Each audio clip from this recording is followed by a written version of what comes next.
I consider myself to be a connoisseur of two things.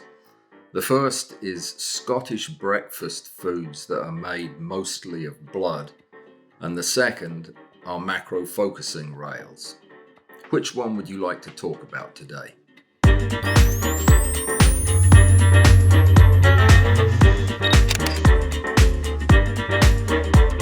Perhaps unsurprisingly, most of the votes went to focus rails, so we'll do the black pudding another day. I'm going to be talking today about the NiSi NM-180. It's a macro focusing rail, one of the very few that I have never actually had my hands on before. Macro focusing rails are not hugely complicated pieces of machinery. They only have to do one thing, and that is convert the rotational motion of a knob or a wheel or a handle into linear motion of a platform to which you can attach your camera and lens.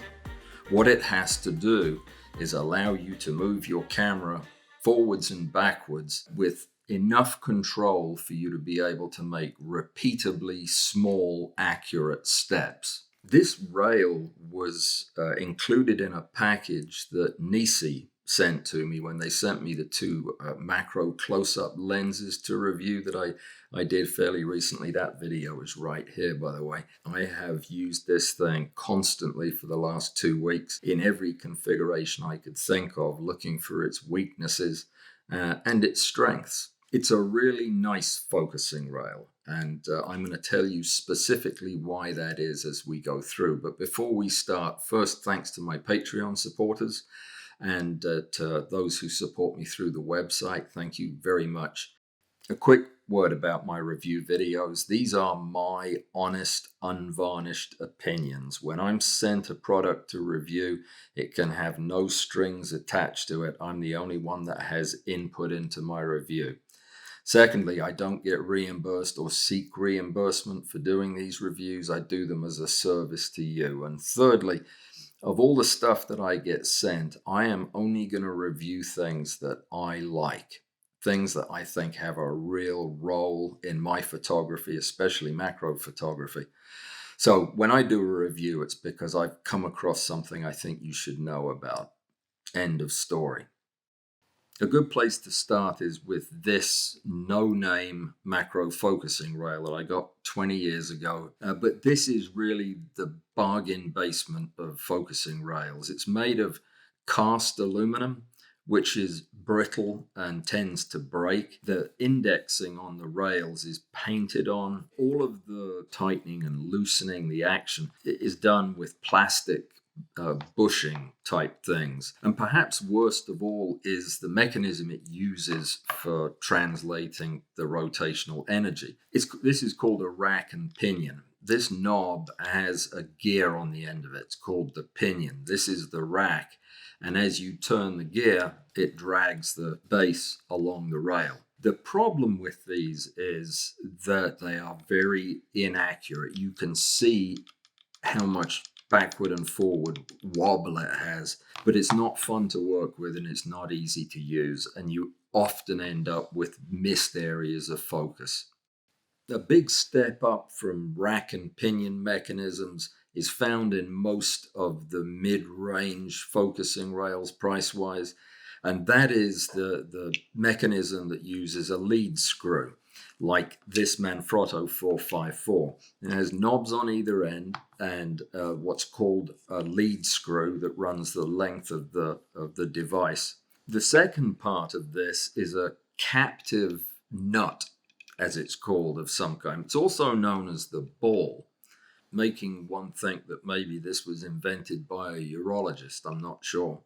But when the lead screw turns, the captive nut or ball moves forwards and backwards because of the fact that the grooves of the lead screw are held in position by the nut. And that's how most of the better macro focusing rails work. And that's where the difference between really good ones and not so good ones is found. So with that out of the way, let's look at the NiSi NM-180. So the first thing that struck me when I took this out of the box was that it really looked nice, that it had a lovely finish, it felt solid and hefty. The numbers are actually engraved on the scales. They're not just stuck on with a sticker or painted on. My first impression was, wow, that looks like a nice rail. My second was, who thought to put legs on a focusing rail? This is one of the weaknesses of the rail, in my opinion, but I'll get to that in just a second. The rail has two knobs, one at the front, one at the back. The one presumably towards the front has a fold-out handle. So what we're looking at here is a frame that looks really solid, and it turns out it actually is a single piece of CNC machined aluminum.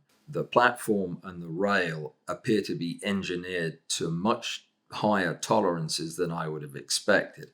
Normally, as you change direction with the lead screw, you get something between 1/8 and 1/4 of a turn before the lead screw grabs the ridges that hold this captive and start it moving in the other direction.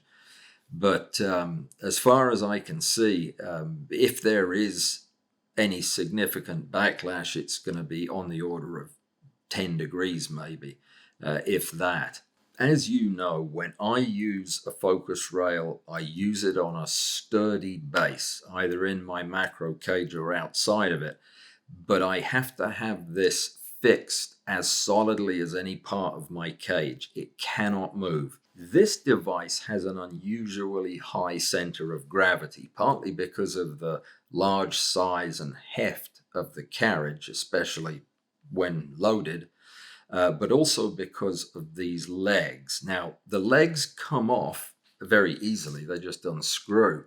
But I'm not sure why anybody would ever screw them back on again. The legs on this thing are a bit of a mystery to me. I can see why they put them on was so that they could get clearance for this cool looking handle to turn all the way in a full circle without hitting the surface. That's why a lot of the rails don't use a high profile handle because they don't want to have to build that clearance in. But that's, I think, what these legs are for.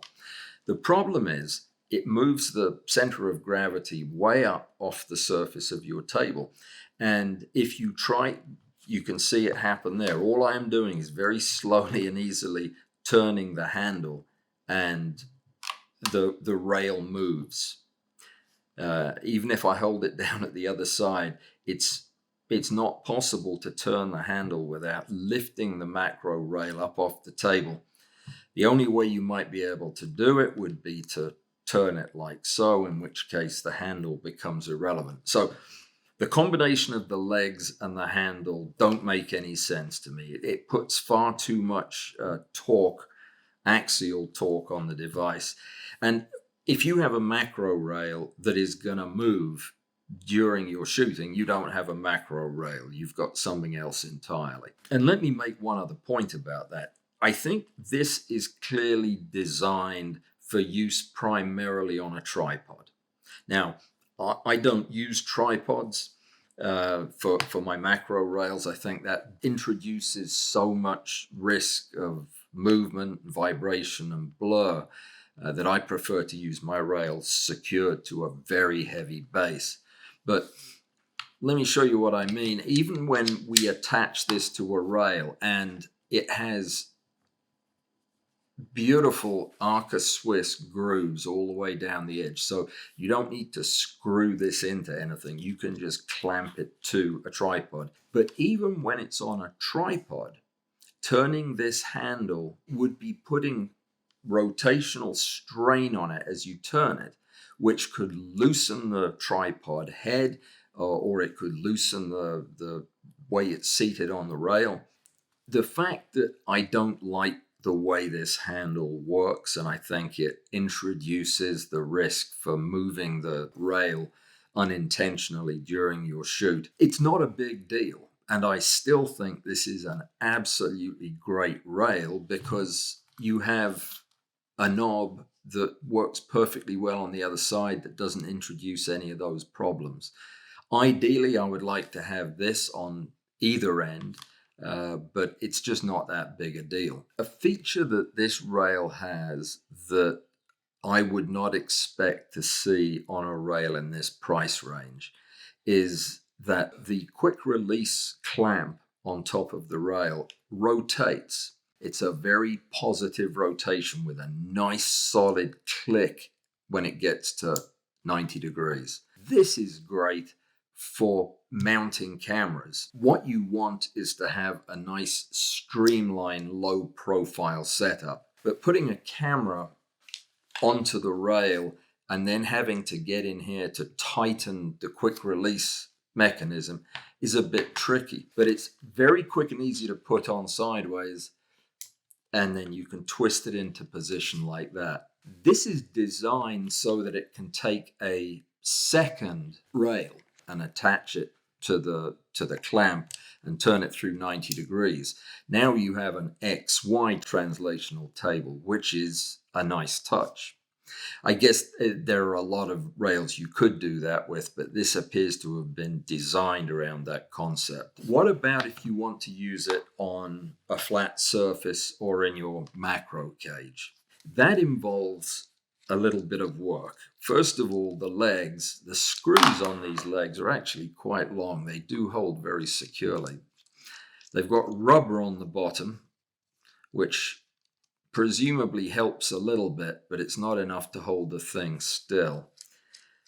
These have to come off, and you'll probably be able to see from there we're still left with two stop screws. These set screws on either end, they also have to be removed. Otherwise, it won't sit flush. And these are easy to take off with an Allen key, which was a very well-named tool, I think. They spelled my name wrong, but okay, so with both of those screws gone, this now sits very flat. Because this is a single piece of machined aluminum, the housing, it really is very, very stable. However, your knob only turns through about 220 degrees. It's not a big deal to overcome. I've tried numerous different ways of mounting it. The easiest thing is just to put it on a piece of plywood so that it sits half an inch up off the base. But this is a weakness with this rail, in my opinion. It will be easy to fix. Relatively easy to fix. But the rail only has one attachment point right in the center. And this is your standard 3/16 and quarter if you take the bushing out. This is for mounting, I guess, directly to a tripod. I don't like having a single point of attachment when I have a rail in the macro cage, because all you have to do is be off by a couple of degrees and it is going to mess with your stacking, because the camera is actually not moving towards and away from your subject. It's moving somewhat to the side of it.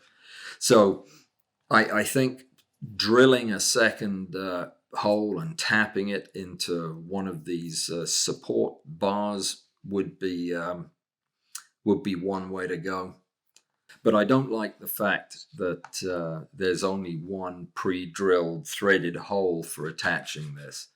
But like I say, not too big of a problem to correct. Another way that I mounted this was on this table mounting Z stand. Will allow you to position the rail where you want it, and then the base can be attached to your macro cage. There were a couple of other things that came in the packaging, and one of them really surprised me. You normally don't get excited about quick release plates. This is a fantastic quick release plate. It has Arca Swiss grooves. They have thought to put these nifty grooves in the ends. I use these Peak Design doodads for hang in my camera. But the thing I love the most is this thumb screw for attaching the thing. I don't know if you've ever been out in the woods and needed for some reason to take the quick release plate off your camera, only to realize you've completely forgot to bring your tool chest with you. Because for many of these things, the only way you can get them on and off is with an Allen key. And even those that normally will give you some kind of a fold-up ring, the ring is so small and sharp that they're impossible to turn and they just hurt your fingers. This is a nice big thumb screw with NiSi's name on it. Really nice touch. So setting aside all the cosmetic features and the nifty gadgety stuff that this rail offers, how does it do as a focus stacking tool? Well, to put it in some kind of context, when you're using a focus rail, you want to be able to move your camera in small and accurate steps. That's the key. You can't have steps that are longer than a safe distance for the lens that you're using. If you're using a one-to-one macro lens, you need to overlap by about 30% between each slice, which gives you a shot-to-shot movement that would be safe of about 0.7 millimeters. 0.7 millimeters is about half of a turn of the knob, pretty comfortably. That would be fairly easy to see. So certainly with a macro lens, this would be a piece of cake to use. So if you used an enlarger lens and you had the system set up at 2-to-1, your safe step length would be about 1/4 of a millimeter. 1/4 of a millimeter would be 1/5 of a turn of the knob. I imagine that wouldn't be too hard to get figured out. You could make a paper disc and mark the divisions of the circle around it and move the knob from division to division. Wouldn't be very difficult to do. Now let's say you put your Amscope 4X objective on some extension tubes and you're shooting at 4 times magnification. In order to get enough overlap, your steps would have to be pretty close to 0.1 millimeters, 100 microns, 1/10 of a millimeter. That would be getting a little bit difficult to do. So to use this rail with steps of 0.1 millimeters, you would need to come up with some way to index the knobs so that you knew exactly how far you were turning. But what if you want to use your 10x objective? There things get a bit difficult for a manual rail, because at 10x you'd need to be moving the camera approximately 40 microns, 0.04 millimeters for each incremental step. 40 microns, 0.04 millimeters is very much in the range for using an automated rail. But for people who don't have an automated rail, is it even possible to use a manual rail when your incremental step needs to be 40 microns in length? This may be the first manual rail that I've ever seen that can be used to shoot at 10 times magnification and get consistently good images.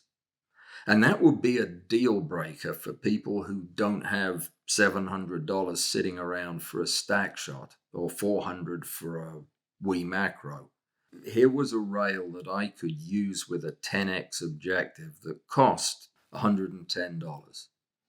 That's insane. How, though, do you do it? Well, in order to use this rail at 10x magnification, you have to modify the rail. The modification consists of taking a fine piece of wire. The finer the better, so long as it's not so fine you can't see it. I twisted one end around so that it would be a larger surface area, and I glued it to the top of the rail with one drop, actually half a drop of cyanoacrylate superglue. This is not any kind of a gimmick. This is a real life practical application for this rail with this tiny modification. If you look at the knurled knob, you'll see that unlike virtually every other macro rail knob I've ever seen, they don't use a cross-hatched pattern. They have these linear grooves that run down the length of the knob. If this were my own rail, I would drill a small hole and I would implant an indexer like this. With this wire as an index, I can very easily and very accurately turn it from one groove to the next. And you see that the knob doesn't try to rebound on you. There's no drift. It holds exactly in position. As it happens, when I counted the ridges all the way around this knob, there are exactly 50 of them. It is incredibly easy, therefore, to turn this knob 25 microns at a time. One complete rotation is 1,250 microns. This is 1/50th of that, which comes out to 25 microns. I did one other thing as well. I used a finer piece of wire and I bent it until it was about halfway down into one of the valleys. When you do that, there is an audible and palpable click as you go one groove at a time around the perimeter. I don't think there's a macro photograph up to 10x that you couldn't take using this. There are just a couple of other things I want to point out to you while you're here. The first is that in addition to coming with this superb quick release plate that I already mentioned, there's another little box that comes in the package. And in that box comes a really nice nylon bag coated with a soft lining that the whole rail fits in very nicely, which is a really nice touch because the number one enemy of an accurate macro focusing rail is dirt. Anything that gets in between the lead screw and the nut is going to interfere with the operation of the device. So keeping it clean and dust and dirt free is really important. Keeping the lead screw in good shape is as well. There's one thing that the less expensive macro rails have in common, and that is they all have a little bit of lateral play. It's not much, a millimeter or so, but if it's knocking your images out of alignment, it's a big deal. This rail has none, and I couldn't figure out how they could possibly do that until I took a closer look. If you look at the underside, instead of having one point of attachment for the ball or the nut and the screw, it has two. By having 2 points of contact instead of one, it's impossible for the thing to rotate. And also the dovetails on the edge fit into the Arca Swiss dovetail of the top here, so that they are only contacting on one edge, which allows the rail to slide very easily without catching, but also prevents even the most insignificant rotational movement of the platform. So let me try to summarize my overall impressions of this. It is beautifully made. It is a precision piece of equipment at a price that simply doesn't make any sense for the quality of the thing. I would expect this to cost twice, if not 3 times what it costs. It functions better than any rail that I have ever owned in terms of the accuracy and repeatability of the steps. Even though a new macro rail is the very last thing I need another one of, I am going to get one of these, because this does something none of my other rails do. This will allow me to manually stack at high magnification should I ever choose to, or should my Stackshot ever go out on me.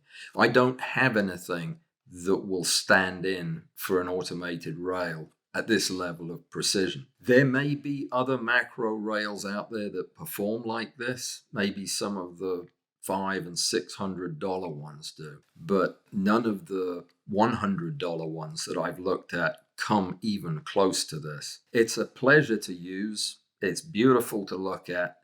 I'm not crazy about the gimmicky stuff. The legs, I think, were a bad idea. I honestly can't see anybody being happy with using this thing up on stilts. It's just begging to get moved while you're stacking. I'm not crazy about this eccentric knob. I see why they made it, to allow you to slightly faster move your carriage along, but honestly, it's a distraction. I might even see if it's possible for me to replace this knob with another one of these, because the magic is in the other end. The magic is in the small knob that allows you to use this thing as a precision rail. I wish they had added more than one attachment point on the base for those of us who like to use these things on a sturdy base platform, but that's a minor issue. If you're new to macro and just getting started, this will make your initial forays into focus stacking a lot easier, especially if you want to right away move to higher magnification stuff. Other rails are going to max out at pretty large steps, 250 micron steps. This can very easily, with that one tiny little adaptation, take you an order of magnitude closer. This macro rail sets the manual macro rail bar very, very high indeed. I don't know if some of the super high-end Nova Flex and Arca Swiss rails can perform at this level. I would hope that they would for $600, but I don't know if they do. But until I get my hands on one or other of them, I cannot imagine any other rail beating this in terms of precision performance. We'll just have to see. But for now, probably the second best bargain in macro photography after a set of PB6 bellows, which is an entirely different subject. Well, thanks for watching. I really appreciate it. Thanks for subscribing. If you haven't subscribed, please consider doing so. If you get a chance, please let me know what you think about this whole idea of doing some review videos from time to time. If you want more details about this device and want to see some of my test shots, go over to my website. The link is right there. It'll take you right to the article that I wrote about this, and there are some links that will help you find one of these if you're interested. I'll be back with something else before you know it. Until then, take care, stay safe. See you soon.